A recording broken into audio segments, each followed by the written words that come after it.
Утро на телеканале «Россия» продолжают «Вести Чувашия». В студии Ольга Мартьянова. Здравствуйте. На календаре понедельник, 4 декабря.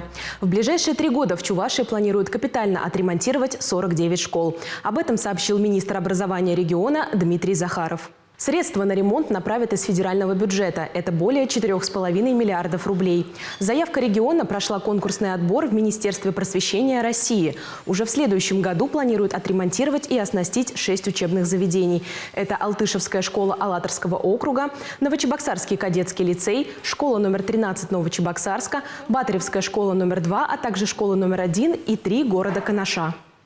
В Чебоксарах завершается реставрация здания телеграфа и гостиницы «Чувашия», которая является объектом культурного наследия. Работы начались в мае этого года и идут по графику. Оштукатуривание стен, покраска фасадов, обновление асфальтобетонной отмостки, замена входных дверей – все это лишь часть выполненных работ. Особое внимание уделялось сохранению исторических деталей здания, реставрация лепных изделий и декоративных элементов фасада.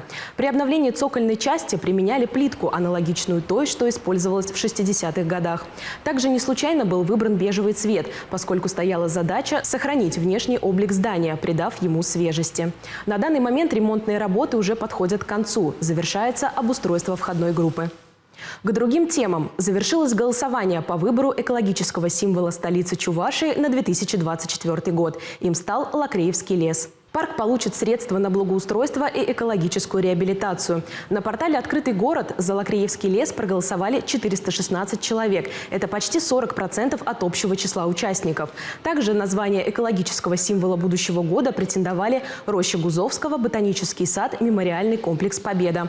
Напомню, что голосование проходило в преддверии года экологической культуры и бережного природопользования, который своим указом объявил глава Чувашии Олег Николаев.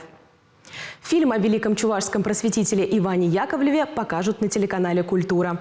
Лента создана к 175-летию со дня его рождения и выйдет на экраны сегодня в 15:15. Фильм «Иван Яковлев. Завещание учителя» рассказывает о жизни и деятельности человека, который был предан своему делу, взглядам и идеалам. Иван Яковлев основал чувашскую письменность и сформировал систему двуязычного образования не только для чувашей, но и для представителей других национальностей. Также он открыл более 400 школ, перевел на родной язык священное писание и подготовил сотни учителей. Авторы киноленты признавались, что были поражены масштабом инициатив этого уникального человека.